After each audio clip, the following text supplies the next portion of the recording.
Hi friends, myself Rajesh, welcome to my YouTube channel सरकारी notice पर। अभी ये खबर निकल के आ रहा है कि ओडिशा में +2 का एग्ज़ाम पोस्टपोन हो चुका है।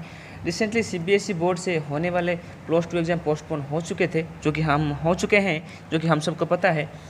और अभी ये खबर आ रहा है कि ओडिशा में +2 का एग्ज़ाम जो कि स्टेट बोर्ड कंडक्ट करवाने वाला था, वो अभी पोस्टपोन हो चुका है ड्यू टू कोविड-19 केसेस।